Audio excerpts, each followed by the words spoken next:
अस्सलाम वालेकुम। दुरूद शरीफ पढ़ लें।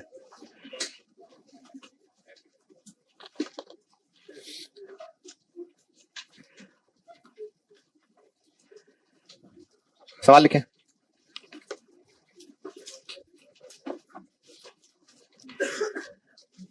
Current sale price, current sale price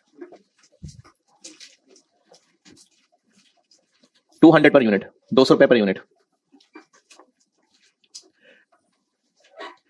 inflation rate 8%, 8%। Required है आपसे ईयर 1 की, 2 की, 3 की, 4 की सेल प्राइस। 1 2 3 4 की सेल प्राइसेस रिक्वायर्ड है। यूनिट्स कहां से, सेल प्राइस कह रहा हूं बस। Year 1, year 2, year 3, year 4 sale prices बता दें।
जी ईयर 1 की प्राइस 200 तो करंट है। हम लोग ईयर 1 जब कैश फ्लोज में 1 2 3 4 ले रहे हैं तो डीसीएफ में अजम्पशन क्या है कि ईयर 1 के कैश फ्लोज ईयर 1 के एंड पे आने जाके, यानी आज से साल बाद है। करंट प्राइस जो अभी है, अभी जस्ट साल गुजरा है, हम जहां खड़े हैं, ईयर 1 जो पहला साल होगा जिसके कैश फ्लोज हम टाइम 1 के ऊपर लिख रहे होंगे, जीरो पे थोड़ी लिख रहे होते हैं, टाइम 1 पे लिख रहे होते हैं। 1.216 ईयर 2 वाली ये भी कर सकते हैं और 216 को भी महंगा कर सकते हैं, 233। और ईयर 3 की 252 और ईयर 4 की 272।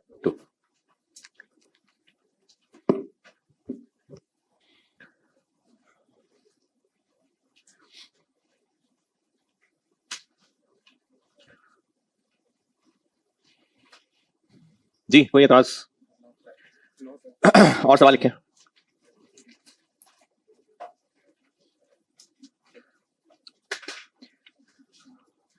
Future cash flows based on today's prices, future cash flows based on today's prices. 1 2 3 4 चार बताऊंगा, यानी time 1, time 2, time 3, time 4।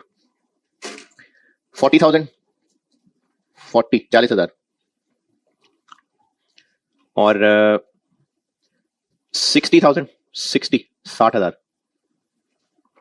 45,000 30,000। Inflation rate 7% और इन्फ्लेशन रेट बाय डिफॉल्ट एक एनुअल रेट होता है, तो इन्फ्लेशन रेट है 7%। आपसे रिक्वायर्ड है इन चारों रियल फिगर्स को नॉमिनल फिगर्स बना दें। ये जो आखिरी 30,000 है ना, इसका मतलब यह है कि अगर इन्फ्लेशन ना हुई तो इस प्रोजेक्ट से चौथे साल 30,000 आएगा, लेकिन अगर इन्फ्लेशन हुई तो फिर वो 30 नहीं कुछ और है, तो वो नॉमिनल फिगर्स बनानी है आपने। इन रियल फिगर्स को नॉमिनल फिगर्स बना दें।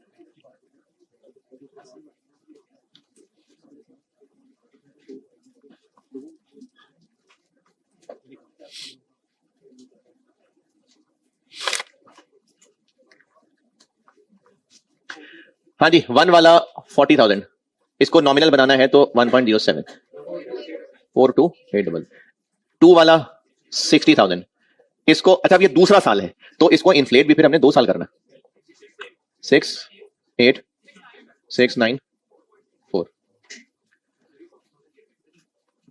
हाँ, आज से साल बाद, अभी टुडे साल बाद तो महंगा ही हो गया होगा ना। अभी से 1 कितनी दूर है, 1 साल दूर है ना, तो जो अभी प्राइस है साल बाद भी वही होगी क्या यार? ये तो फिक्र हो गई मुझे, पिछले सवाल में भी यही हो रहा था, जो अभी प्राइस है साल बाद भी वही होगी है, ये 1 साल इन्फ्लेट हो गई होगी ना। तो मैंने आपको करंट प्राइस बताई थी, टुडेस प्राइस बताई थी, तो इसको भी इन्फ्लेट करना था। तीसरा 45,000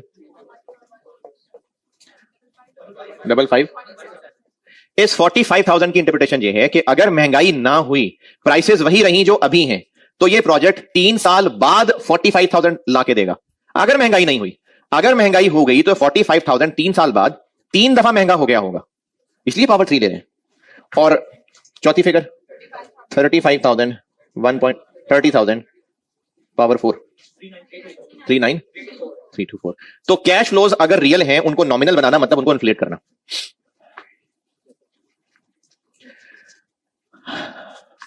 अच्छा, इस शक्ल में और इस शक्ल में एक फर्क मैंने ये रखा है कि सब फिगर्स अलग अलग थी, उनको मैंने अकॉर्डिंगली नॉमिनल बनाया है। यहां पर क्या किया, एक ही फिगर को इन्फ्लेट किया। ये 45 अलग है, वो अलग है, वो अलग है। अगर आपने इस 30,000 को 4 साल बाद का नॉमिनल बनाना है तो ये ऐसे ही करना पड़ेगा। अगर सवाल का शॉर्टकट बता रहा हूं बस, अगर एक फिगर है उसको बस हर साल इन्फ्लेट करना है जैसे इसमें था, तो लिखें, कैलकुलेटर पकड़े, 200 इक्वल दबा दें, मल्टीप्लाई बाय 1.08, बस इक्वल दबाते जाएं। ठीक है, तो अगर हमने कैश फ्लोज में इन्फ्लेशन डालनी है तो ये तरीका उसका।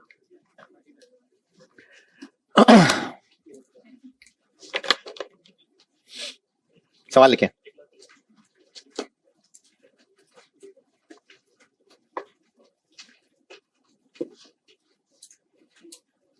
अच्छा, इन्फ्लेशन के ना कुछ 2-3 सवाल कराने के बाद मैं आपको कुछ एग्जाम टिप्स बताऊंगा जिससे बेहतरियां हो जाएंगी। इन्फ्लेशन मैं जरा 2-3 सवालों में ये देख लूं कि आपको इन्फ्लेशन में प्रॉब्लम्स क्या क्या आ रही हैं, फिर मैं कुछ टिप्स बताऊंगा तो उससे बेहतरी हो जाएगी।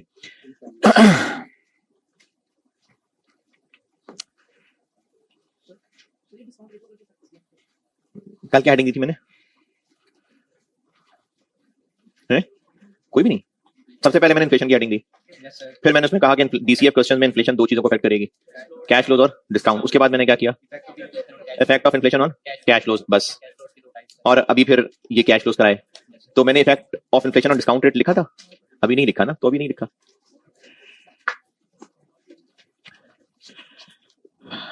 प्रोजेक्ट की लाइफ 3 साल,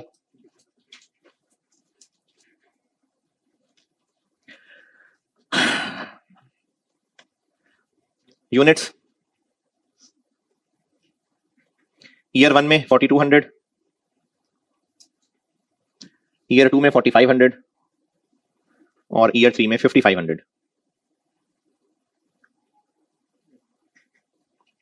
सेल प्राइस पर unit,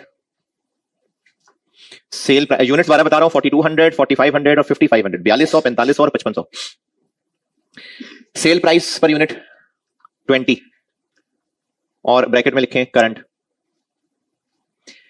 variable cost per unit 9, इसके साथ भी लिख लें करंट।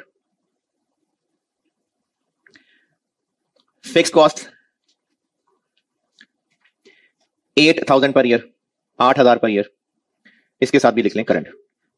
तो ये तीनों करंट प्राइसेस हैं। इन्फ्लेशन रेट्स सेल प्राइस का 5%, इन्फ्लेशन रेट्स सेल प्राइस का 5%, variable cost 4%, fix cost 3%। Sale price 5%, variable cost 4%, fix cost 3%। Tax depreciation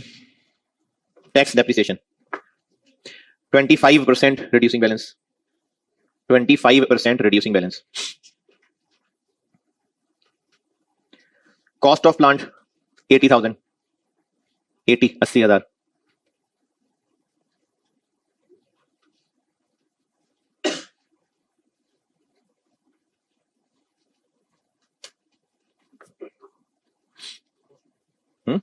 cost of plant 80,000।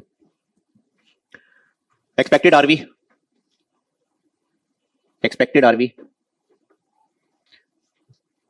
will be equal to tax WDV,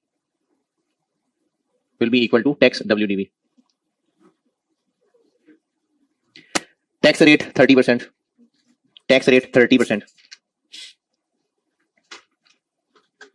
cost of capital 18%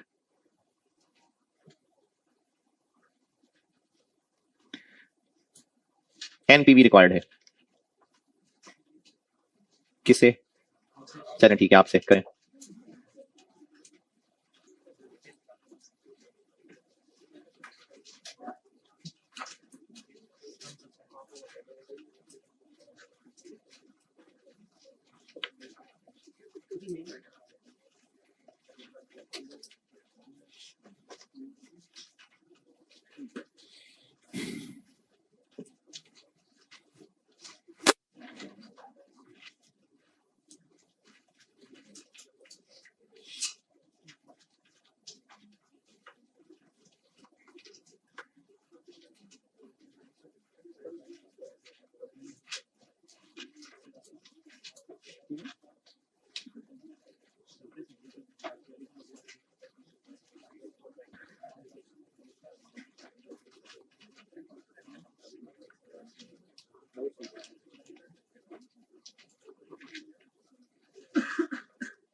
देर लगा दी दादा।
चले बस हो जाना चाहिए था।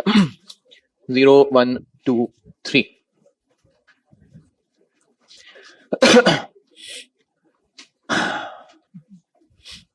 अच्छा, मैं डिफरेंट वैरायटियां दिखाता रहूंगा, कभी सेल, वेरिएबल कॉस्ट अलग अलग, कभी कंट्रीब्यूशन। तो अब मैं कंट्रीब्यूशन दिखाता हूं।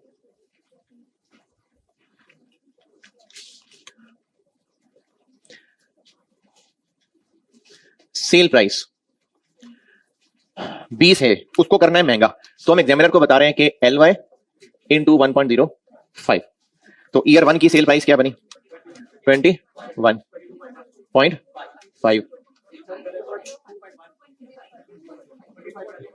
23.5। वेरिएबल कॉस्ट ये है 9 रुपए, तो हम एग्जामिनर को कह देते हैं कि LY into 1.04 9.36 7 3 1 2।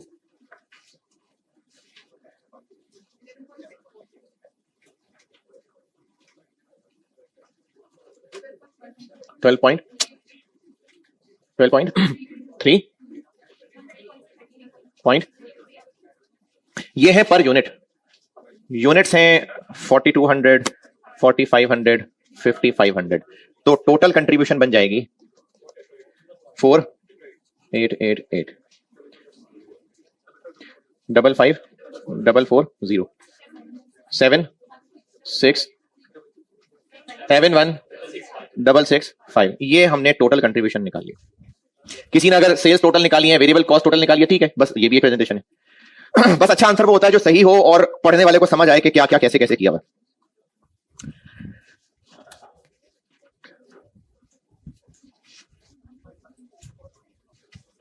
Seven 1 6 6 5। Fix cost ये भी हम एग्जामिनर को बता रहे हैं कि LY इंटू 1.03। तो 8000 करंट है, 8000 कैलकुलेटर पे लिखे, इक्वल दबा के इंटू 1.03 और इक्वल दबाते जाएं। 8 8 4 8 7 4 2।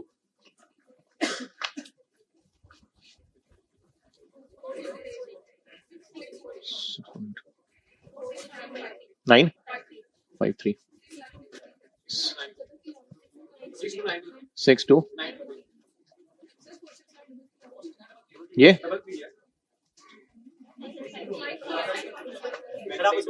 नहीं नहीं, वो FR 1 में होता।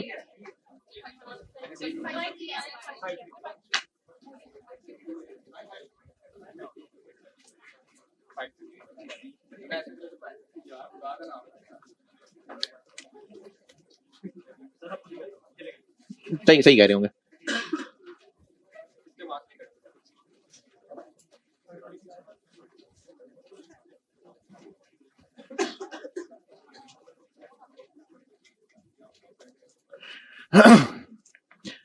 जी 11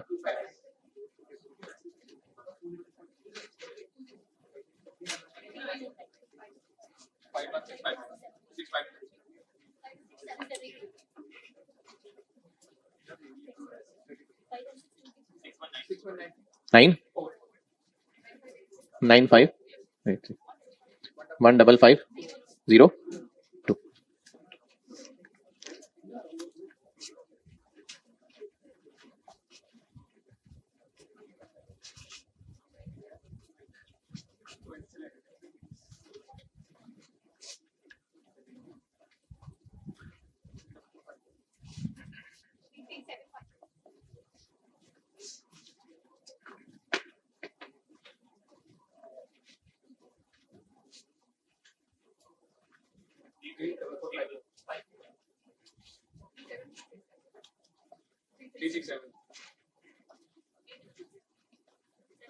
7 फाइन 18% था शायद 7 1 NPV 2 5 4 4 6 राउंडिंग ऑफ का थोड़ा बहुत फर्क होगा, कोई मसला नहीं है, कोई गुना नहीं मिलता, कोई नंबर नहीं कटते।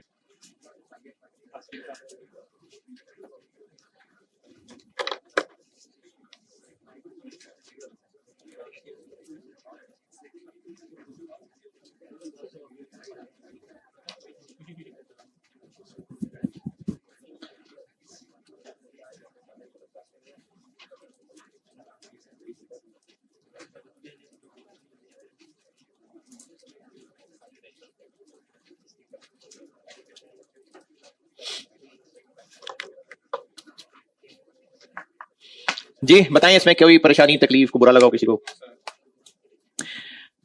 मैंने कुछ सवाल शेयर किए थे आपसे, फाइल बुक आने में तो अभी टाइम है। एक फाइल शेयर की थी कुछ दिन पहले। Yes sir. कॉपियर के पास भी शायद रखाए होंगे, किए थे लॉन्ग टर्म डिसीजन मेकिंग के क्वेश्चंस। Yes sir. खोल लें, उनमें एक क्वेश्चन 7 है।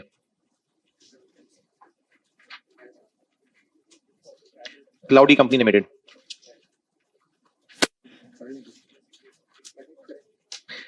स्प्रिंग 22 से पहले ना, यानी ऑटम 21 तक MFA बना है स्प्रिंग 22 में, तो ऑटम 21 तक ये चैप्टर कॉस्ट अकाउंटिंग में होता था। तो इसलिए आपको ऑटम 21 तक के जो पास्ट पेपर्स इस फाइल में मिलेंगे वो सब कॉस्ट के पेपर के हैं। इस फाइल में क्वेश्चन 7 होगा एक ऑटम 17 अटेम्प्ट का, क्लाउडी कंपनी लिमिटेड। ये कॉपियर के पास भी है शायद सवाल, कॉपियर को भी मैंने कहा था, सो ये कॉपियर के पास है। और ये जो रिकॉर्डिंग वाले बच्चे देख रहे हैं, इनसे ग्रुप में भी शेयर हुए थे वैसे, लेकिन मैंने इनके इस सेक्शन में ना तो टॉप पे रखे हुए फाइल।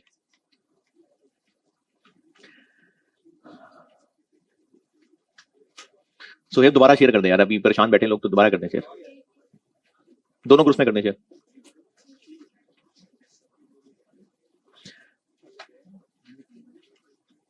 मेरे सिटी बनाने का इंतजार कर रहे हैं कि स्टार्ट गो, पढ़ लेना। सवाल की लोकेशन इसलिए बताइए कि पढ़ लें, सवाल पढ़ ले, मैं करता हूं बोर्ड पे।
हाँ जी, पढ़ लिया। रिक्वायर्ड क्या है? ये तो मैंने भी पढ़ाया नहीं, तो प्रैंक हो गया आपके साथ। ये तो मैंने पढ़ाया नहीं भी। कोई बात नहीं, कोई बात नहीं, नहीं पढ़ाया कोई बात नहीं। मैं आपसे रिक्वायर कर रहा हूं कि 12% पे हमने इसकी एनपीवी निकालनी, तो बस एनपीवी निकालते हैं।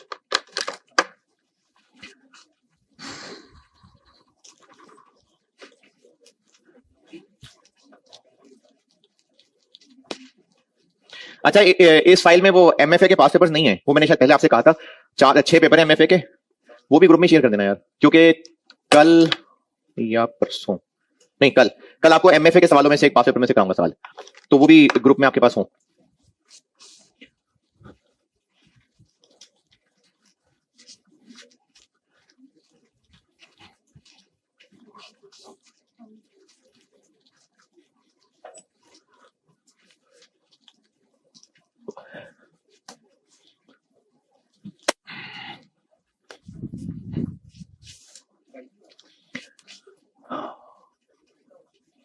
टैक्स सेम ईयर है, नेक्स्ट ईयर है जी, सेम ईयर है। तो कॉलम फिर 0 1 2 3 4।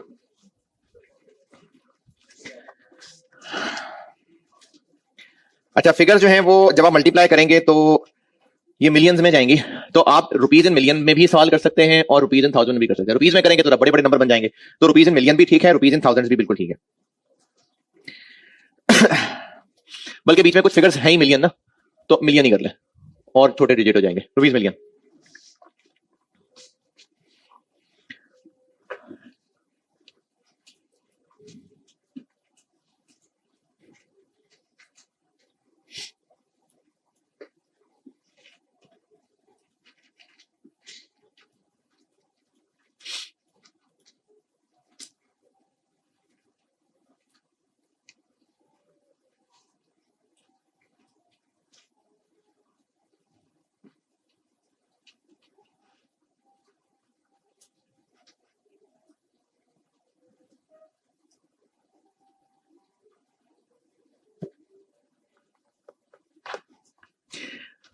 सवाल है क्या, मतलब इस वक्त हम डिसीजन करने क्या लगे?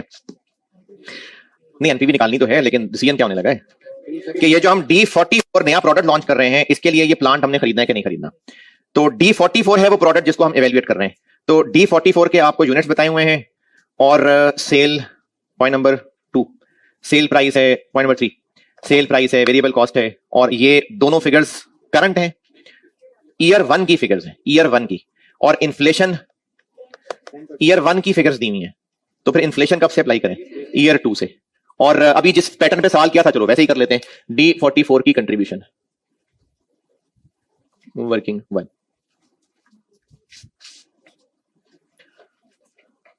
1 2 3 4, सेल प्राइस। अच्छा, सेल प्राइस अभी जो मैंने खुद सवाल बनाया था उसमें सेल प्राइस और वेरिएबल कॉस्ट अलग अलग इन्फ्लेट हो रही थी, यहां पर दोनों सेम हो रही हैं। तो 2 लाइनें लिखने की बजाय टाइम बचाते हैं, हम कंट्रीब्यूशन पर यूनिट को इन्फ्लेट कर देते हैं।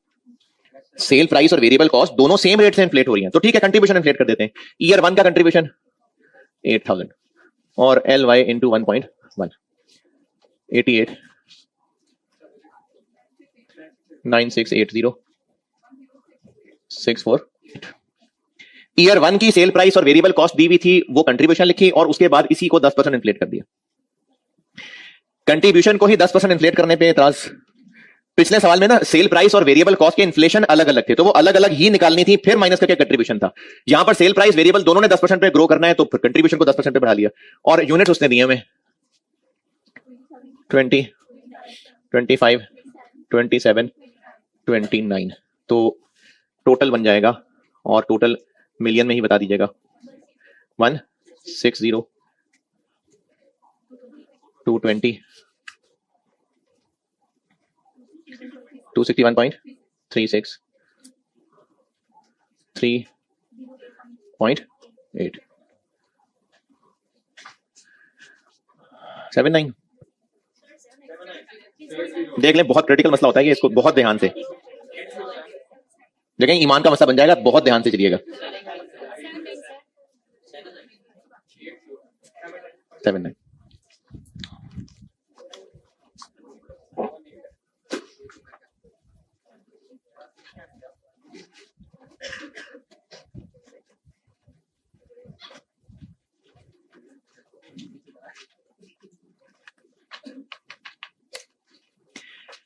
X85 की कहानी क्यों सुनाई हुई है? उसकी जो हमने कंट्रीब्यूशन कमानी थी वो इसकी वजह से कुर्बान हो जाएगी, तो वो एक रेलेवेंट कॉस्ट होगी।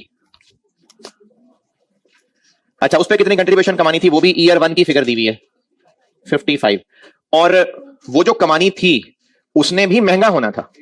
तो बेशक हम अपॉर्चुनिटी कॉस्ट निकाल रहे हैं, लेकिन महंगा होते जाना था तो हमने और कमाना था, वो सब हमारे लिए अपॉर्चुनिटी कॉस्ट है, तो इसको भी महंगा करेंगे। LY इंटू 1.1 6050 66 55 7321, ये तो आगे पर यूनिट। कितने यूनिट्स कुर्बान होंगे हर साल? 2-2 हजार। हाँ जी, एवरी ईयर 2000 का डिक्लाइन आता जाएगा। जैसे ये ग्रो कर रहे हैं ना, वो डाउन होते जाएंगे। जैसे लेटेस्ट ईयर में कितने बेचे थे? 30, तो अगले साल हम 28 बेच सकेंगे, उससे अगले साल 26 बेच सकेंगे। तो कुर्बानी 2000, 4000, 6000 और 8000। ये पॉइंट नंबर 2 के एंड वाले पैराग्राफ में लिखा हुआ है। पॉइंट नंबर 2 में जो टेबल दिया हुआ है वो D44 के यूनिट्स हैं, और नीचे लिखा हुआ है कि सेल्स वॉल्यूम ऑफ X85 पिछले साल 30 था, D44 की वजह से सेल X85 की बाय 2000 एवरी ईयर कम होती जाएगी। तो हम लोग निकाल रहे हैं जो हमारी इस D44 की वजह से कुर्बानी होनी है, वो ये कुर्बानी। जी जी, मजबूरी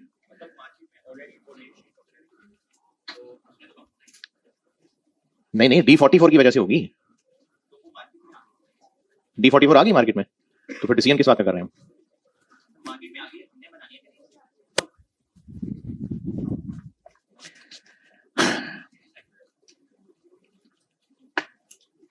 D44 हमारा है या किसी और का है? हमारा है ना। मार्केट में इस तरह की और नई मशीनें आ गई हुई हैं, हम D44 लॉन्च कर रहे हैं। हाँ नहीं ना, D44 इंट्रोड्यूस होने की वजह से। It is estimated that introduction of D44 would reduce. Total क्या बना? 11 9 58 पॉइंट।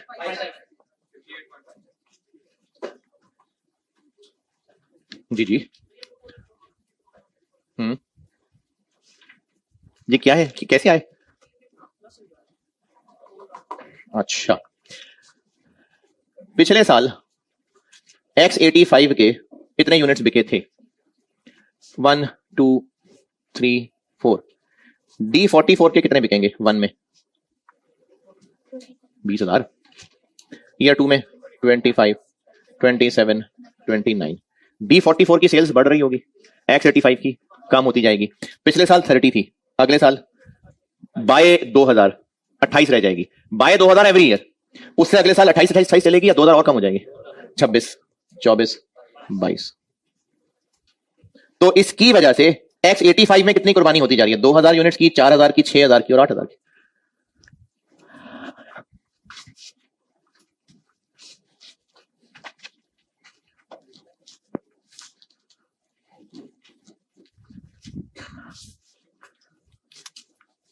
X85 working 2 11 24.2 39.93 58.57। अच्छा, वो मैं तो से कंट्रीब्यूशन पे आ गया, सवाल तरतीब से चलाते हैं। पहले पैराग्राफ 3.25 मिलियन का क्या करना है? कुछ भी नहीं करना, क्योंकि ये हैज बीन कैरिड आउट है, तो ये रेलिवेंट नहीं है। पॉइंट 1 आखिर में लिखेंगे, point 2 done, point 3 done. Point 4 incremental fix cost relevant है, कितनी? 30। और वो चूंकि ईयर 1 की दी हुई है तो इन्फ्लेट है, फिर हमें ऑनवर्ड्स करना है। जी 33। अच्छा, ये 30 वाली बात समझ आई कि नहीं? हम कोई नया बिजनेस शुरू कर रहे हैं? नहीं, हम एक नया प्रोडक्ट लॉन्च कर रहे हैं। तो वैसे जो ईयर 1 में फिक्स कॉस्ट होनी थी, D44 लॉन्च होने की वजह से वो 45 से 75 चली जाएगी। तो D44 की वजह से इंक्रीमेंटल फिक्स कॉस्ट 30 होगी, वो रेलिवेंट 30, तो उसको फिर इन्फ्लेट कर दिया।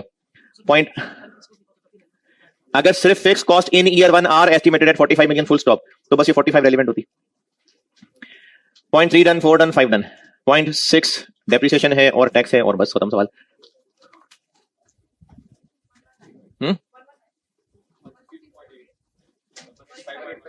0.29।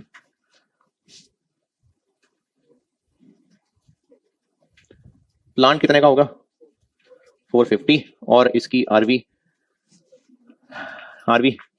टैक्स WDV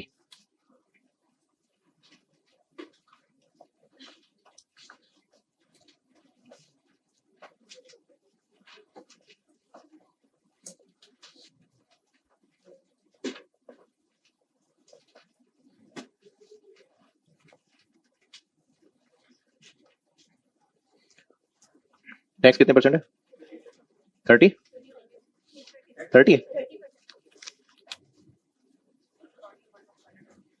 आरबी के बारे में क्या साइलेंट है? आरबी बता ही नहीं सवाल में, तो 0। ईयर 1 की डेफिनेशन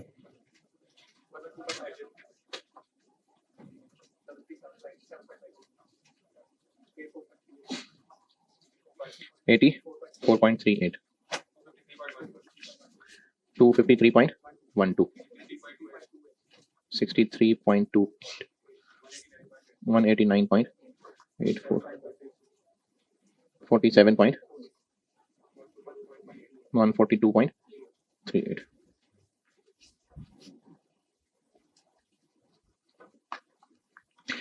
ये डेप्रिसिएशन यहां लिखेंगे, टैक्स यहां, और 12% पे एनपीवी। और ये सवाल पूरा लिखने के बाद कल वाला लेक्चर अभी जगह छोड़ देना ताकि कल भूल ना जाए, कोई 7-8 लाइनें छोड़ देना। जब IRR पढ़ाऊंगा तो इस छोड़ी हुई जगह पे वापस आऊंगा। ठीक है जी, अल्लाह हाफिज।